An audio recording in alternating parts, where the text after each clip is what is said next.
할렐루야. 오늘 이 시간에는 이스라엘이라 부를 것이니라는 제목으로 오늘 주신 창세기 말씀을 함께 살펴보도록 하겠습니다. 오늘 우리가 읽은 창세기 32장의 말씀은 야곱의 인생 속에서 어쩌면 가장 큰 두려움이 찾아온 순간이라고도 말할 수 있습니다. 우리가 잘 알고 있는 것처럼 20년 전쯤에 야곱이 그의 형 에서를 또 그 아버지를 속였다가 큰 위협을 겪고 도망쳤습니다. 그리고 여러 우여곡절 끝에 이제 다시 형을 만나야 하는 그 순간을 앞두고 있기 때문에 야곱에게는 이 순간이 가장 큰 두려움이었다고 할 수 있겠습니다. 그는 물론 그 고향 땅을 떠나올 때 형의 위협을 피해서 도망치는 그 순간에 베델이라고 부르는 장소에서 하나님을 만났고 약속을 받았습니다. 그가 베고 잤던 돌베개는 하나님의 함께 하심을 상징하는 그런 돌 기둥이 되올 정도로 아주 하나님을 깊이 만난 경험을 하게 되었습니다. 그리고 외삼촌 라반의 집에 갔다가 여러 어려움들을 겪을 뻔했지만 야곱이 고백했던 것처럼 하나님께서 돌보셨기에 그 라반의 간교와 술수에도 넘어지지 않고 마침내 오늘 우리가 읽고 있는 말씀처럼 드디어 고향 땅으로 돌아오게 된 것입니다.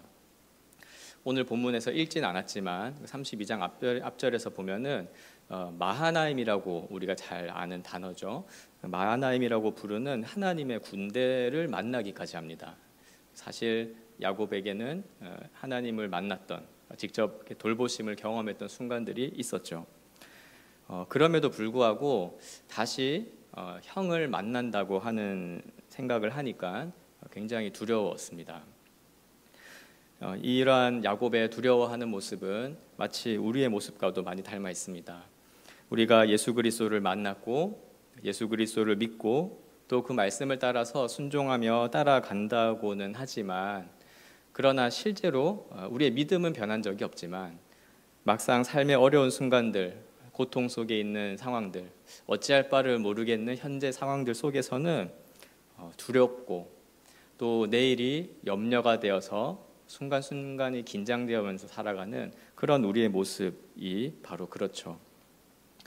오늘 우리는 주신 이 말씀을 통해서 이 야곱의 인생 속에서 그 가장 큰 두려움 가운데에서 결정적인 전환이 된 결정적으로 야곱의 인생이 바뀌게 된 이 야복강에서의 밤을 하나님과의 씨름을 통해 이스라엘이라는 이름을 얻은 그 이야기를 통해서 살펴보고 또 이 말씀이 우리에게 주는 하나님의 뜻을 또 발견하면서 우리의 삶 속에서도 적용하는 그런 시간을 갖고자 합니다.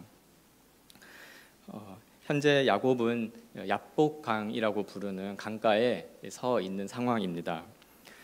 야곱은 그 형 마하나임 군대를 통해서 그 형이 오고 있다는 소식을 들었습니다. 왜 오는지에 대해서는 알 수 없었지만 형이 병사, 그의 사람들 400여 명을 이끌고 오고 있다는 소식을 들었죠. 그래서 야곱은 굉장히 두려움에 빠지는 것을 보게 됩니다. 창세기 32장 7절에 보면은 야곱이 심히 두렵고 담담하여 자기가 함께한 동행자와 양과 소와 낙타를 두 떼로 나누어서 이제 야곱 입장에서는 자신이 할 수 있는 모든 수단을 동원합니다. 그리고는 기도를 하죠.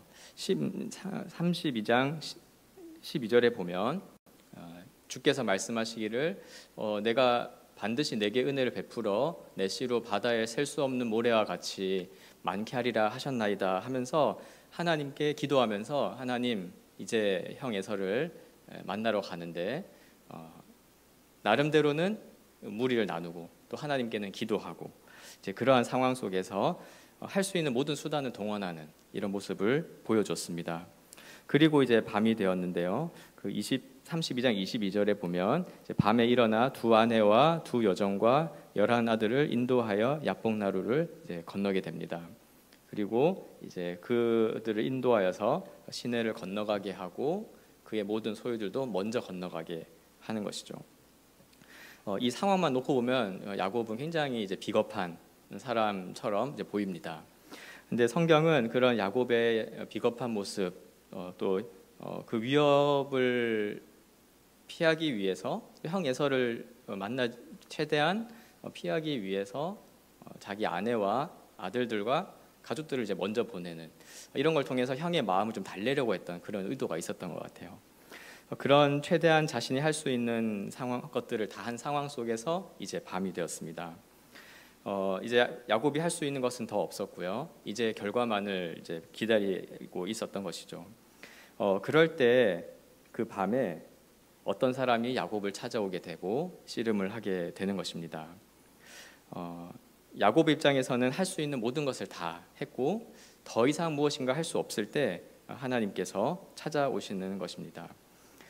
우리도 어쩌면 이러한 상황이 많죠.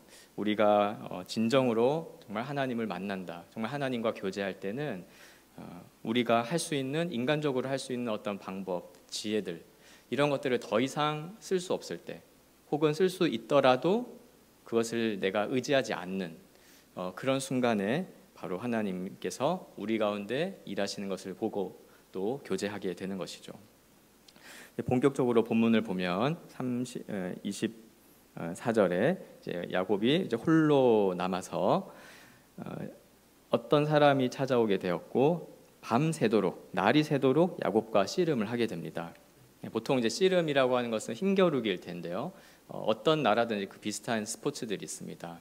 경기가 길지 않아요. 몇 분 정도 하면은 체력이 다 소진되는 그런 경기인데, 밤새도록 씨름을 했다고 하니까 야곱은 이제 자기가 할 수 있는 모든 방법을 다 쓰고, 그리고 이제 누군지는 모르지만 어떤 사람과 이제 씨름을 밤새도록 해서 자신이 할 수 있는 그 모든 힘을 다하고 밤새도록 힘겨루기를 하는 그런 모습을 보여준 것 같습니다.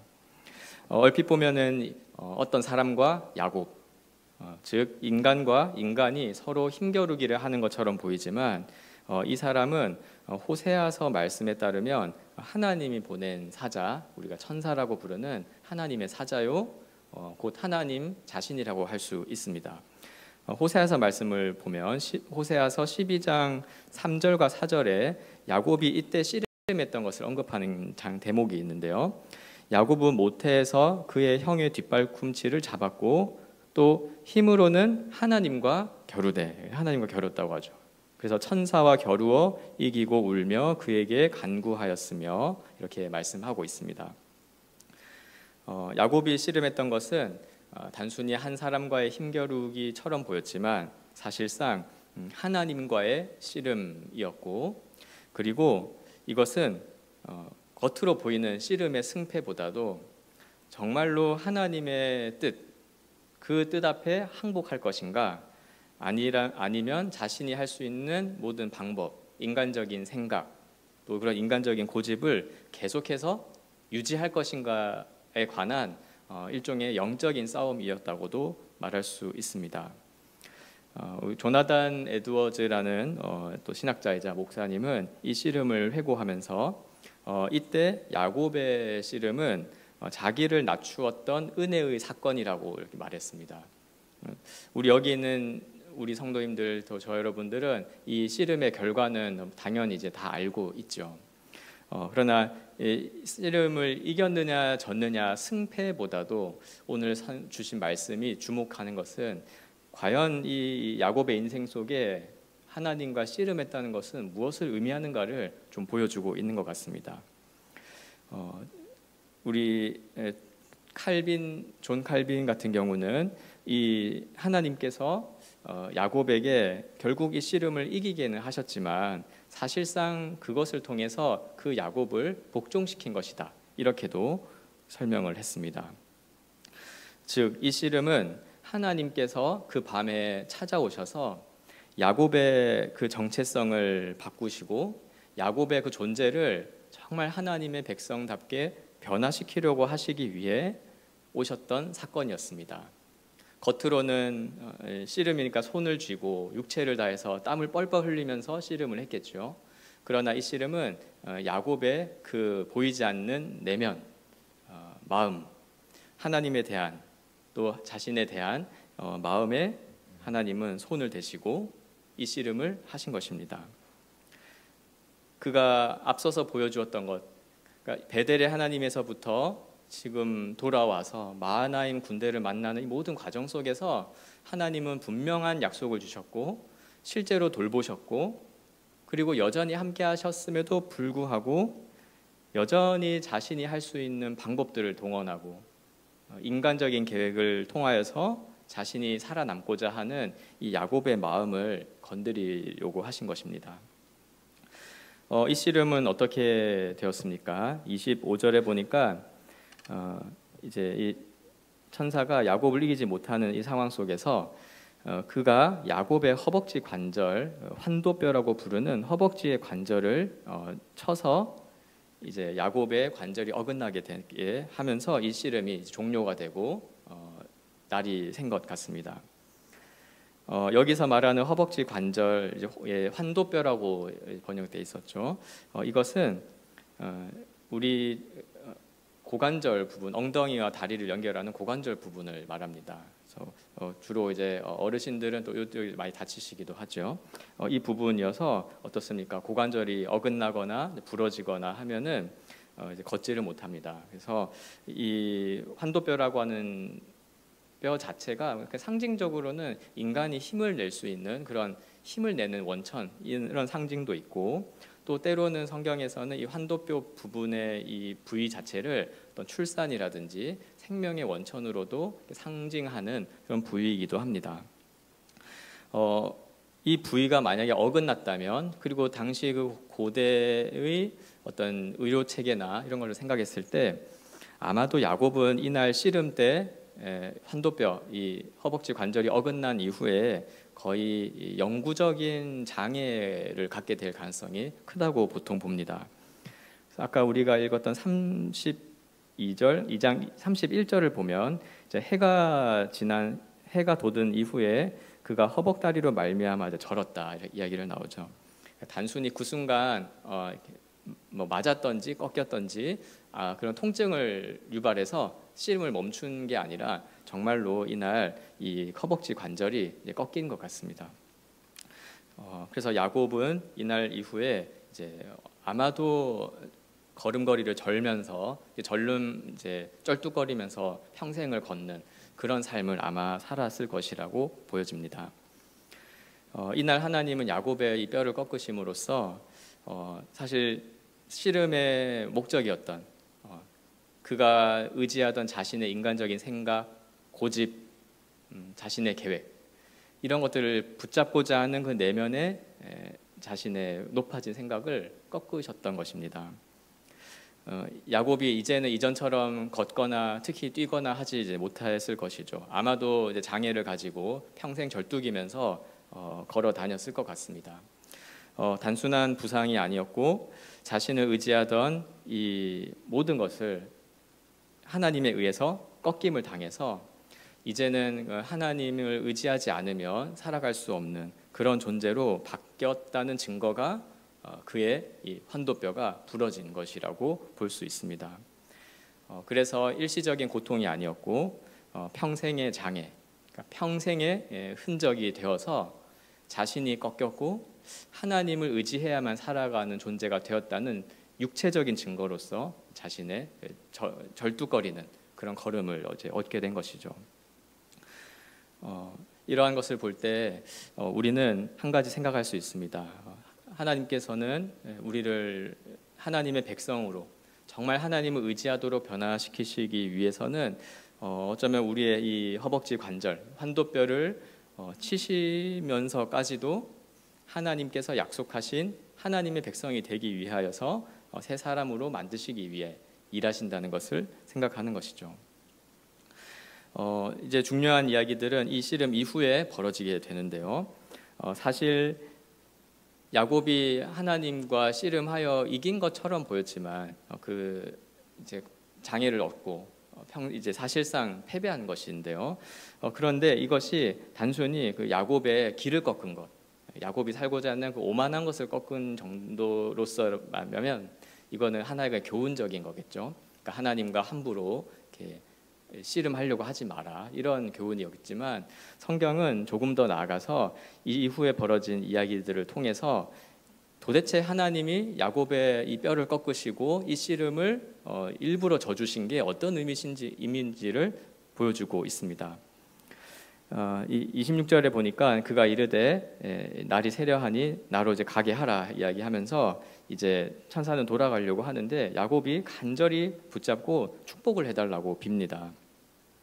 그래서 이제 그 사람 천사가 야곱의 이름을 묻고 축복하는 장면이 이어지는데요.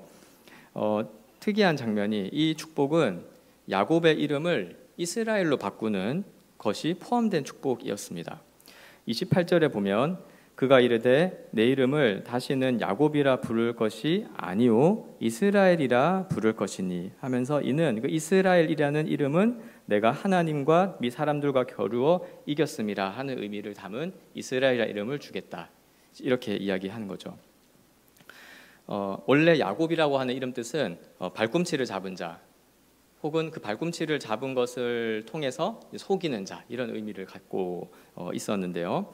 어떤 것이든지 간에 결국 상대를 싸워서 이기려고 하는 사람, 보통 우리가 많이 쓰는 표현 이겨먹으려고 한다는 말을 하죠. 항상 이겨먹으려고 한다.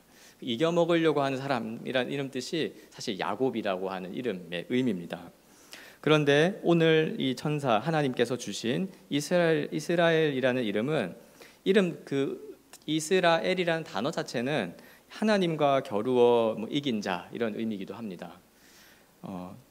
그러나 보통 히브리어에 이제 엘이라는 단어가 들어가면 다니엘이라든지 해서 엘이라는 단어는 하나님, 엘로힘이라는 하나님을 뜻하는 단어인데요. 보통 히브리어에서 이제 하나님을 쓸 때에는, 특히 이름을 쓸 때에는 이 엘이라는 것은 목적어가 아니라 주어로만 쓰입니다. 쉽게 설명드리면 우리 이 히브리어에서 이 엘이라는 단어를 쓸 때 우리식으로 말하면 내가 하나님을 어떻게 했다, 이런 식으로는 절대 쓰지 않는다는 거예요. 하나님은 창조주시고 만왕의 왕이시잖아요.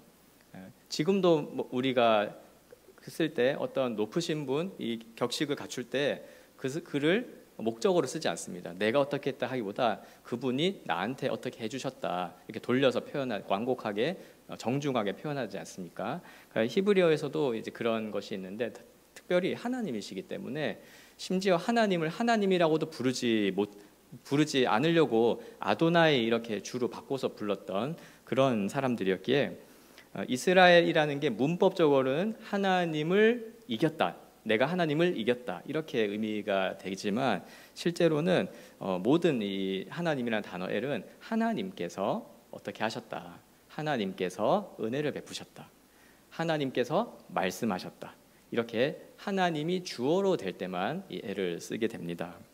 그래서 이 이스라엘이라고 하는 이름을 우리가 조금 더 이해할 때에는 야곱이 하나님, 이 엘, 하나님을 이겼다, 이런 의미로 쓰인다기보다는 오히려 반대로 하나님이 야곱을 다스리신다, 이런 의미로 우리가 이해할 수가 있습니다.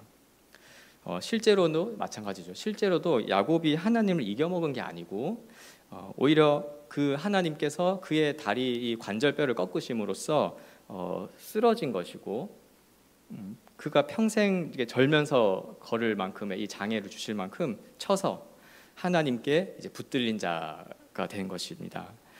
그래서 여기에서 이겼다는 표현은 하나님의 그 은혜 앞에 엎드린 자, 하나님의 돌보심을 받은 자가 실제로는 승리한 자다, 어떠한 그런 의미로도 이해할 수가 있는 특별한 이름입니다. 우리에게는 현대 국가, 그러니까 세속 국가인 그 이스라엘이라는 나라가, 국명을 가진 나라가 있기도 하고, 또 구약 성경에서 이제 이스라엘이라는 이름은 항상 나오기 때문에 익숙한 이름이지만, 사실 야곱이었던 사람이 이스라엘이라는 이름을 받은 것은 굉장히 큰 사건이어도 말할 수 있습니다. 사실 우리가 믿음의 조상하면 누구죠? 아브라함이죠. 그런데 그래서 믿음의 조상, 하나님의 백성의 시조가 아브라함입니다. 그래서 일반적인 상식으로는 하나님의 백성들을 이름 붙일 때는 아마도 아브라함의 사람들 혹은 우리가 그리스도인 이렇게 부르듯이 아브라함인 이렇게 불러야 했을 것 같은데, 하나님은 그렇게 명명하지 않으시고 아브라함의 아들의 아들인 이 야곱, 이스라엘이라는 이름을 하나님의 백성의 이름으로 공식적으로 쓰게 됩니다. 그래서 왜 하나님의 백성, 하나님의 언약 백성의 이름이 아브라함인, 아브라함의 사람들이 아니라 왜 이스라엘인가, 이런 질문도 하게 되는 것이죠. 물론 아브라함은 그가 갈대아 우르에서 그 아버지를 따라 우상을 섬겼던 사람으로 추정이 되는데, 그런 자였음에도 불구하고 아무것도 아닌 자, 이미 아내의 태가 죽은 자, 그도 사실은 죽은 자와 같은 자를 하나님의 주권적인 은혜로 불러내시고 하나님의 백성으로 하나님께서 만드신다는 의미를 잘 드러내주는 이름이 아브라함이기도 합니다. 원래 그도 이름은 아브라함이었죠. 그러나 아브라함이 됨으로써 이제 열국의 아버지가 되어 모든 하나님의 백성의 조상, 우리가 많이 부르는 믿음의 조상이라는 이름을 얻게 된 것이지만, 이 아브라함은 하나님의 주권, 하나님의 은혜를 상징한다면, 그 이스라엘은 그 하나님이 베푸신 주권적인 은혜에 대한 하나님의 백성의 반응, 응답, 그리고 항복을 상징하는 그런 이름이라고 말할 수 있습니다. 아브라함이 하나님의 은혜를 보여주는 것이라면, 이스라엘은 그 하나님의 은혜가 만들어낸 자들이 누구냐인지를 잘 보여주는 이름인 것이죠.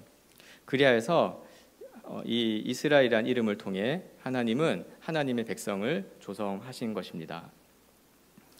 이것은 하나님의 은혜가 아주 일방적이고 하나님께 주권이 있고, 그리고 무조건적으로 우리에게 베풀어진 은혜이지만, 그러나 그 은혜에 참여하는 자는 반드시 그 허벅지 관절 뼈가 어긋나서 평생에 쩔뚝거리는 그 흔적이 남겨진 야곱처럼 깨어지고 변화를 받아야만 한다는 것을 보여주는 이름인 것입니다.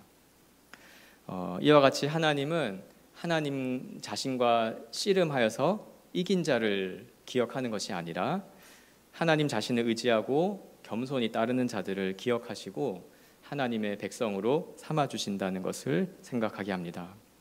정리하자면, 아브라함은 하나님이 어떤 분인지를 드러낸 이름이고, 이스라엘은 하나님께 붙들린 자가 어떤 존재인지, 어떻게 살아가는지를 보여주는 이름이라고도 할 수 있겠습니다.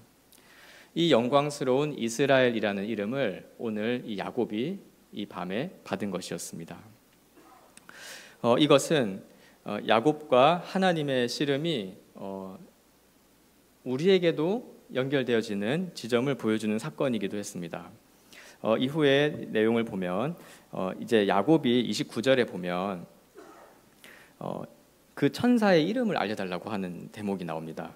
그래서 29절에 보니까 이르되 당신의 이름을 알려주소서 했는데, 그 사람이 어떻게 이제 이야기를 대답하냐니까 왜 내 이름을 묻냐 하고 이름을 알려주지 않아요. 그리고 야곱이 원하는 축복은 주고 자신의 이름을 알려주지 않고 그냥 사라집니다. 야곱은 천사의 이름을 알고 싶었던 것 같아요. 그러나 하나님의 입장에서 사실 이 천사는 하나님 자신이죠. 우리가 어떤 대통령이 어떤 나라의 특사를 보내면 그는 실제로 대통령이 아니지만 그 대통령의 뜻을 가지고 똑같은 대우를 받으면서 그 말의 권세를 가지고 가는 것과 같은 이치죠. 천사이긴 하지만 하나님께서 보내신 존재이기에 이 하나님 자신이 지금 야곱과 함께 있는 것이기도 했어요. 그러나 그분이 이름을 알려주시지 않은 이유는 이미 하나님은 충분히 야곱과 관계를 맺고 계셨기 때문이었습니다. 야곱에게 이 사람은 처음 본 사람, 오늘 이제 밤새도록 씨름해서 알게 된 한 사람이자, 근데 그가 축복을 한다 그러고 이름을 묻고 이스라엘이라 그러고 하니까 이제 비범한, 그러니까 일반적인 인간이 아니고 어떤 천사다 이런 걸 인식했을 수도 있겠습니다만, 하나님은 늘 이 야곱과 함께 계셨어요. 여호와라는 이름을 통해 언약을 약속해 주시고 베델에서도 만나 주시고 또 조금 직전에는 이 마하나임이라는 군대를 통해서도 함께 하시고 그리고 오늘 이 말씀을 통해 주신 이 이스라엘이라는 이름을 주시는 이 모든 것들을 통하여서 전부 다 하나님이라는 이름을 생각하지 않을 수가 없는 그런 이름들로 이미 함께 하셨던 것이었기에 이름을 말하지 않고 야곱을 축복하고 사라졌습니다. 야곱이 그의 이름을 못 들었는데 축복 이후에 알았던 것 같아요. 그래서 30절에 보니까 야곱이 그곳의 이름을 이제 짓는데 뭐라고 짓습니까? 브니엘, 여기 엘 하나님이죠. 분인은 이제 보다라는 히브리어 동사의 변형형인 것 같아요. 그래서 뭐라고 말하냐니까 이건 브니엘인데 내가 하나님과 대면하여 보았다. 그런데 한 가지 이제 중요한 단서를 달죠. 그런데 내 생명이 보존되었다까지 붙습니다. 이게 브니엘 하나님과 대면해서 봤다는 것인데요. 사실 이 하나님을 보았다는 것은 이 표현 자체는 우리에게 감동이 되기도 하고 바라는 기대하는 소망이기도 하지만 정확하게 성경이 말하는 이 하나님 그리고 하나님이 어떤 분이신지 특히 하나님이 거룩하신 분이신 것을 생각했을 때 하나님을 보았다는 것은 그를 본 자가 하나님과 같이 의롭고 거룩하지 못하다면 살아 있을 수 없다는 것이기도 했어요. 그래서 내가 하나님을 보았다 브니엘 이 이야기는 죄인이 하나님의 거룩하심 앞에 그 완전하심 앞에 섰다는 이야기예요. 하나님을 봤다는 이야기는 진짜 어떤 형태의 이 얼굴을 보고 이런 의미보다도 하나님의 그 영광을 본 거예요. 그 구약에서 보면 가끔 등장합니다. 하나님의 영광을 보고 감당을 못합니다. 사람들이 그 옷자락만 쓰시는 걸 보고도 엎드려지고 죽은 자 같이 되는 그 영광을 보았는데도 뭐라고 말하니까 그런데 내 생명이 보존되었다 이렇게 이야기하는 거죠. 그가 하나님의 거룩함심 앞에 섰음에도 그리고 상대적으로 야곱이 하나님처럼 온전하고 거룩하지 않다는 걸 우리가 다 알지 않습니까? 그럼에도 그는 죽지 않고 오히려 축복을 받은 사건이기도 한 것입니다. 이 장면은 특히 죄인이 하나님의 얼굴을 보고도 살아남았을 뿐 아니라 축복까지 받았다는 사실은 바로 복음을 보여주는 모형이기도 합니다. 야곱이 죽지 않았고 오히려 축복을 받은 후에 새로운 삶을 살게 되었는데요. 이것은 죄인이 하나님의 거룩하심 앞에 섰을 때 죽지 않고 심판을 받지 않고 오히려 살아나고 새로운 생명을 얻고 축복의 삶을 살 수 있다는 메시지, 바로 이 복음, 예수 그리스도에 관한 모형인 것입니다. 사랑하는 성도 여러분, 우리는 예수 그리스도 안에 있는 자임을 믿습니다. 그러기에 예수 그리스도 안에서 우리는 더 이상 하나님의 얼굴을 보는 것을 두려워하지 않죠.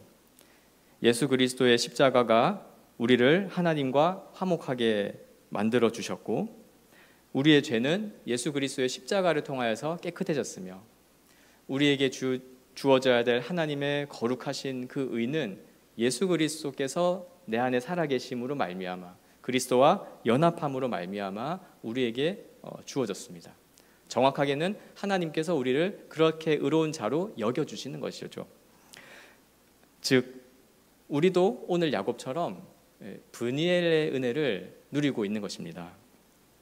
이것을 잘 표현해주는 신약 성경 구절이 있습니다. 히브리서 4장 16절인데요. 그러므로 우리는 긍휼하심을 받고 때를 따라 돕는 은혜를 얻기 위하여 은혜의 보좌 앞에 담대히 나아갈 것이니라. 이 은혜의 보좌 앞에 나아간다는 이야기가 이 성전을 상징하는 건데 하나님께 나아가는 거예요. 그러나 어떻습니까? 우리는 그 앞에 나아가서 엎드려지고 하나님의 그 완벽한 기준 앞에 심판을 받는 것이 아니라 늘 때를 따라 돕는 은혜, 늘 예수 그리스도께서 주시는 그 은혜를 얻어서 하나님께 나아가고 예수 그리스도를 바라보고 그 그리스도의 말씀을 듣고 순종하며 사는 존재가 되었다는 것이죠. 그러한 브니엘의 은혜를 오늘 이 야곱이 경험하게 된 것입니다. 이스라엘이라 이름을 불리게 되었고 이스라엘로서 이제는 야곱이 아니라 이스라엘이라는 이름표를 가지고 하나님의 얼굴을 보고 살아가는 자가 된 것입니다. 그러기에 이 영광스러운 사건을 모세는 다음과 같이 기록하고 있습니다. 32절에 이렇게 있죠. 그 사람이 야곱의 허벅지 관절에 있는 둔부의 힘줄을 쳤으므로 이스라엘 사람들이 지금까지 허벅지 관절에 있는 둔부의 힘줄을 먹지 아니하더라. 그래서 이 이스라엘 사람들은 지금도 짐승을 먹을 때 특히 엉덩이 힘줄, 우리식으로 말하면 뭐 도가니, 스지 그런 느낌의 음식일 것 같은데요. 그것을 이제 먹지 않는 이스라엘의 풍습을 소개하면서 본문을 마칩니다. 뭐 먹지 않는 것 자체가 특별히 하나님이 그렇게 먹지 말라 이렇게 하신 건 아니었지만 이것을 기억하는 거예요. 먹지 않음으로써 우리가 다 야곱의, 아브라함의 후손이지만 야곱의 후손, 곧 우린 이스라엘이다 이렇게 말하면서 우리의 조상 야곱처럼 자신을 의지하지 않고 또 자신이 의지하던 것들을 꺾고 하나님의 은혜를 구하는 그런 백성의 정체성을 마음에 되새기기 위함이었던 것 같습니다. 이제 우리는 신약의 시대 모든 율법이 성취된 그리스도의 은혜의 시대에 살아가기에 더 이상 이런 먹는 것을 가지고 구분해서 그것으로 우리의 정체성을 표현하거나 지키거나 하는 것이 아니죠. 그런 의미에선 자유합니다. 그럼에도 불구하고 여전히 마치 이 이스라엘 사람들이 허벅지, 엉덩이 힘줄을 먹지 않는 것처럼 우리는 야곱이 이날 씨름하여서 하나님께서 그를 꺾으시고 그는 하나님께 복종하게 된 진정한 하나님의 백성이 되었다는 사실을 기억하고 살아야 할 것 같습니다. 바로 우리 하나님의 백성들, 예수 그리스도의 교회가 이제는 새로운 하나님의 백성이죠. 참된 하나님의 백성이라고 할 수 있습니다. 그러기에 우리 이 교회는 이스라엘처럼 하나님에 의해 꺾여지고 그리고 하나님의 은혜로 변화받은 사람들의 모임, 공동체라고 표현할 수 있습니다. 우리 그리스도인들은, 우리 교회는 하나님과 씨름해서 이긴 사람들이 모여 있는 게 아닙니다. 교회는 오히려 하나님과 씨름하다가 다 깨어진 사람들, 그리고 하나님 앞에서 그 환도뼈가, 이 허벅지 관절이 꺾여 부러진 사람들, 그래서 오직 그리스도의 은혜로만 살아가는 그런 새 이름을 얻은 자들의 공동체인 것을 기억해야 합니다. 그러기에 우리는 이전의 것은 지나가고 새로운 존재가 되었다는 것으로 신약의 많은 말씀들은 우리를 표현합니다. 대표적으로 두 구절을 좀 살펴보려고 합니다. 고린도후서 5장 17절에 이렇게 말씀합니다. 그런즉 누구든지 그리스도 안에 있으면 새로운 피조물이라. 이전 것은 지나갔으니 보라 새 것이 되었도다. 아멘. 이미 우리가 부활의 몸을 입을 것을 고대하며 현재는 여전히 썩어질 몸에 있지만 그러나 성경은 분명히 우리를 표현하기를 새로운 피조물이라고 말합니다. 야곱이 새로운 이름 이스라엘을 받은 것처럼 우리는 죄인 김태욱으로 살아가다가 그리스도 안에서 구원을 받고 그리스도인 김태욱이라는 이름을 받은 사람들이죠. 단순히 이름을 바꾸거나 우리의 마음의 경향만 바뀐 게 아니라 실제로 새로운 피조물이 된 것입니다. 말씀을 통해 우리 가운데 역사하시는 성령님의 이 내주하심 그리고 인도하심을 받는 새로운 피조물이죠. 이것을 조금 더 실감나게 표현하는 것이 사도 바울의 이 갈라디아서 말씀인데요. 갈라디아서 2장 20절 같은 의미지만 이렇게도 말합니다. 내가 그리스도와 함께 십자가에 못 박혔나니 그런즉 이제는 내가 사는 것이 아니요 오직 내 안에 그리스도께서 사시는 것이라. 이제 내가 육체 가운데 사는 것은 나를 사랑하사 나를 위하여 자기 자신을 버리신 하나님의 아들을 믿는 믿음 안에서 사는 것이라. 아멘. 그래서 이 육체, 단순히 우리 몸이 아니라 믿기 이전에 살았던 우리의 모든 삶은 이제 없어지고 우리가 사는 것은 바로 썩어질 몸이지만 그러나 믿음을 가지고 살아가는 새로운 피조물로서 살아간다는 것이죠. 그런 의미에서 그리스도인, 그리스도의 교회가 진정한 이스라엘이라고 할 수 있는 것입니다. 하나님과 씨름해서 이길 수 있는 사람이 된 것이 아니고 이미 하나님과 씨름을 했다가 완전히 깨어진 자로서 이미 꺾인 자로서 자기 힘이 아닌 오직 그리스도의 능력으로 걷는 자들이 바로 교회인 것입니다. 그러기에 우리 이 교회는 구원받은 이후에 살아가는 삶 속에 또 우리가 오늘의 야곱처럼 하나님을 믿고 예수 그리스도를 의지하며 살아가지만 우리가 처해 있는 상황, 당장 강을 오늘 밤이 지나고 강을 건너면 만나야 하는 여러 상황들 속에서 고난을 받고 두려워하지만 오히려 그런 고난과 두려움이 세상 사람들처럼 우리를 무너뜨리거나 낙심하게 하는 것이 아니라 오히려 우리 그리스도인들을 새롭게 하고 우리가 누구인지를 다시 한번 생각하게 하고, 그래서 정말 우리 몸 자체는 환도뼈가 부러진 채 쩔뚝거리는 야곱처럼 살아갈 수 있지만 오히려 그 모습을 통해서 우리 인생 속에 하나님의 영광이 함께 하신다는 것을 드러내는 영광스러운 존재가 된 것이죠. 오늘 말씀을 맺습니다. 사랑하는 우리 동산교회 성도 여러분, 우리는 하나님 앞에서 꺾인 자로서 이스라엘이라는 이름을 가진 정체성을 분명히 가진 자들입니다. 보통 이렇게 젊은 사람들은 무언가 삶 속에서 어떤 것을 얻지 못할까봐 두려워하면서 이렇게 살아가다가 또 대부분의 사람들이 이제 인생을 살아가면서 이제 야곱과 같은 지금의 상황이 되면 이제 가진 것들을 잃어버릴까봐 두려워하면서 인간적인 방법과 또 그런 열심을 가지고 씨름하며 살아가는 것 같습니다. 그러나 그런 상황 속에서 우리는 분명히 정체성을 가져야 되는 것입니다. 환도뼈가 꺾인 자, 하나님 앞에서 낮아진 자, 하나님의 은혜로 새로운 이름, 이스라엘, 곧 하나님의 백성이라는 이름을 받은 자인 것입니다. 그래서 우리가 정말 이제는 그리스도의 교회라는 이름을 가지고 함께 절룩거릴 수 있지만 하나님과 함께 걸어가며 하나님 앞에서 겸손하게 살아가는 우리의 정체성을 분명히 가지신 채 또 주어진 삶 속에서 하나님을 의지하는 저와 여러분이 되시기를 주님의 이름으로 축원합니다. 함께 기도하겠습니다. 하나님 아버지, 오늘도 주신 말씀을 통하여 우리의 정체성을, 그리스도 안에서의 새 생명을 다시 한번 기억나게 하시고 우리가 처해 있는 여러 어려움과 두려움의 상황들, 또 염려의 상황들 있을지라도 여전히 우리와 함께 하시는 그 하나님의 이름을 기억나게 하시니 감사합니다. 오늘도 우리의 생각과 높아진 마음들을 꺾으시고 오직 예수 그리스도로 말미암아 주어진 새 이름 이스라엘 예수 그리스도의 교회로 우리를 불러주시고 하나님의 자녀로 삼아주신 것을 감사드립니다. 야곱이 그의 허벅지뼈가 어긋남으로 절룩거렸으나 오히려 그것이 하나님의 복과 은혜의 흔적이 되었던 것처럼 우리도 우리의 소원과 우리의 인간적인 뜻이 아니라 주님의 뜻대로 걸어가며 순종하는 자가 되고 그것으로 하나님의 영광을 나타내는 하나님의 백성들이 다 되게 인도하여 주옵소서. 모든 것에 감사드리며 예수 그리스도의 귀하신 이름으로 기도합니다. 아멘.